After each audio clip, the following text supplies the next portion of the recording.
call me Genghis Khan and you Thuk Fan. We're playing some Stronghold Warlords, Drew. Yes, we are.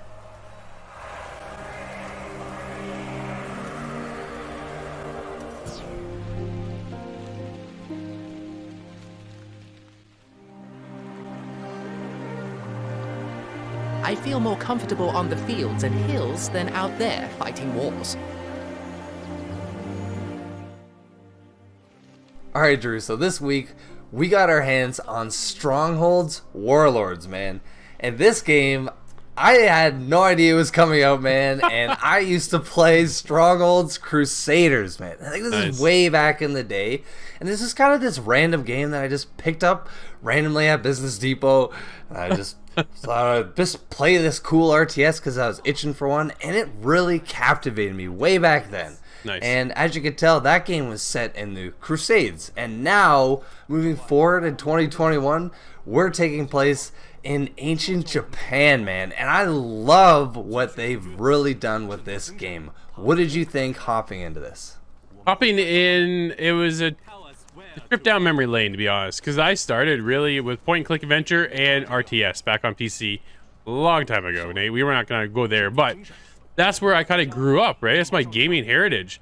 And to get back into the swing of things, it's kind of been a while. Scott and I reviewed Command & Conquer not too long ago, and that was a little taste back of it at a remaster. So to come at something fresh and something new, it was nice to see, but I felt at the same time, it's missing some of that new age experience as well. In most RTSs now, and a lot of games like this, we're able to zoom right in, right down low, almost to like a third-person perspective. And I was kind of hoping for that, and it's just not here, right? It feels very familiar still with the old RTS style, and I don't feel like they changed too much on that. Sometimes it's, if it ain't broke, don't fix it, right? Like, you know what I mean? Yeah. So what works is working, and it was great time. The characters, man, like they definitely feel a little over the top. Your leaders, as they talk to you and walk you through the campaign. When it came to multiplayer, servers were offline because we got a little bit early, so we're waiting for servers to open up. But you and I jumped in online and we were battling out some co-op, and dude, that was just a blast to have that experience. We got defeated. It was not very pretty, but it was still so much fun to do that. And then the campaign, the intro of the campaign is basically just a big tutorial. They kind of get you the fundamentals and how the game works and how everything's kind of organized and what does what and all that kind of stuff. Lay out the land for you as you progress further, because as you get further along, dude, the game gets tough. But jump in, and it was an awesome time. But how do you feel about it? Oh man, like I said, it was a trip right down memory lane. So hopping into the tutorial, it was really nice. Or hopping into the main campaign, it was nice having that tutorial feel. Sure. Because man, it's been a long time, and with these games, there is a lot of depth. I mean, you can play it on easy and just be a casual RTS player, but if you put this thing on hard, you are working a mile a minute, man. Like, it's just like nonstop. You're constantly macromanaging your army and, you know, building your base all at the same time. So I loved it though. But the campaign, man, I appreciate that there were voiceovers. I don't really care for reading all the time. I don't mind if it's in there sometimes, but yeah, sure. They were there. They were their typical RTS. Oh my goodness, corn. It was, and I must say I love that in the game while you're moving your characters, they're constantly doing their voiceovers. It's just classic. There's so many stacks of corn. It was bad. It was great, but honestly, the graphics though, I thought it looked pretty good. I was playing on ultra settings, but I think overall the aesthetic of ancient Japan, they really did hit it home, I think. Especially while you're building your base and you're getting your rice fields and your vegetable farms and you're getting, you know, these really cool troops like ninjas and samurai. It's just wow, man. It's super cool. The Song invasion is here. And they bring their own siege engine. Alright, so with every RTS, man, controls are a big thing, and hotkeys. And one thing this game I feel like it fails to really tell you is a lot of the hotkeys.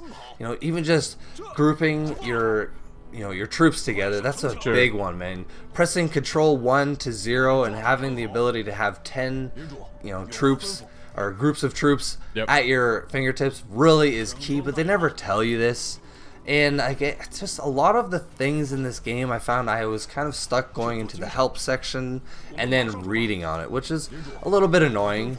But Yeah. at any rate, it's, you know, if you want to dive deep into these games, I do kind of understand. What makes this game, though, especially cool and kind of standout-ish compared to other ones is the actual Warlords aspect of it. Because in this game, you're not just building an army and then attacking each other. There's warlords in each map, and each of them are different. Some of them they'll have several warlords or just a few that you're fighting for. Yeah. And so on top of that, what's all about these warlords? Okay, so I'm gonna tell you, there are about 9 different types, and each of them boost your army in different ways. Some of them are more resource focused, so that you can send resources back to your base or just accumulate more over time. You can also have other ones that focus more on the diplomatic side, and Yep. diplomacy in this game is basically how you upgrade your warlords and, you know, do that whole thing. So then finally the last one is the military side of things. So you can, you know, get troops sent to your base. And I loved this aspect of it because you can't really build your own base there, but some of these warlords have the options to add defenses, or, you know, some of them just have troop generation. So it's just, there's so much to really, you know, every map, every situation you get into, you really gotta know what is happening. There's definitely a lot going on within the game. I do like the warlords aspect, but I wanted to kind of take over their area and then expand upon that area. You can't. They're there more for like a resource management aspect to the game. But I wanted to be able to expand my city more or less, right? I want to bring in rice fields or vegetable fields. I want to go over and mine more resources. I want to be able to expand. And it kind of held me back because when you start, you are restricted to a pretty small space in order to build up your army. And you can build it a little bit, but then as you grow and kind of get ready for a bigger battle, you're still kind of confined to your own little section of the map. And I wanted to kind of see that expand a lot more than what we did here. Yeah, that's kind of a direction I guess they took, because I mean, I love building, you know, across the entire map and just forming a massive fortress. But on the other hand, that's kind of where the warlords come in. So, you know, you have to either pick and choose 2 of the 5 on the battlefield or that are on the map, because they boost, you know, resources and military, or you want to take over most of them just to help boost your army in all aspects. But anyways, I know what you mean, man. I did feel like some of the areas that you play in were just really just too small. I'm like, I can't make this look nice. There's just buildings beside buildings on top of everything. It just looked chaotic. Yep. But again, those are in the beginning stages. As you get further along, the maps do get bigger, and you can actually build roads that connect building to make, you know, your resource management quicker. So, you know, there is, like I said a million times, man, there is a lot to this game. Absolutely. 有何指令？上城墙。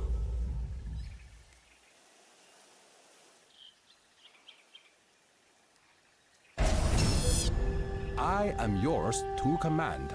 A message from Thukfan. The warlord is ours, and the way is clear. Onwards! Okay, Nate, I think we both enjoyed our time becoming warlords. What do you score in Stronghold Warlords? 是，校尉。 Well, man, I mean, if you couldn't tell by my excitement through most of this review, I actually loved this game, man. I didn't really find too many faults with it. It didn't crash once on my PC in my entire playthrough. We did have a little bit of connection issues, but after just about 10 minutes, we connected and had a solid playthrough our entire match in skirmish mode.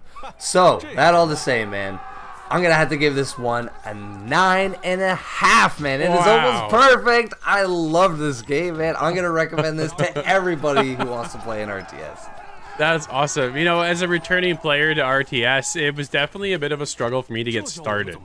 And they have a small introduction and the campaign, but when you want to really kind of dig deep, they didn't really explain a lot of that content to you. So it kind of left me a little straggling for some of this resource management and ideas on how to defeat some of these warlords that we're going up against. So it was a bit of a struggle for me, kind of getting into the end game content sort of thing. But overall, I thought it was a great time. Definitely a nice return to RTS, and the setting is just phenomenal. This is definitely a great time. I'm there with an 8.5. 我们陷入麻烦了，现在怎么办？还有指令吗？又要打仗吗？ Stronghold Warlords brings strategy to the next level while staying true to its identity. Resource management is both fun and punishing if you don't take care of your people. The addition of Warlord management introduces a new mechanic that is a bit of a double-edged sword. You can expand your base beyond your initial build area, but you can take over Warlords to expand your army and sway the battle in your favor. 校尉有。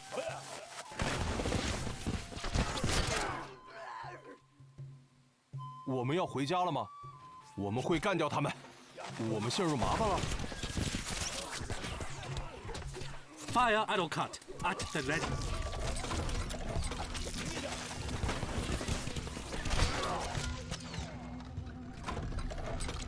现在怎么办？他们真可怜。我累了。加入战斗。弓箭手就绪。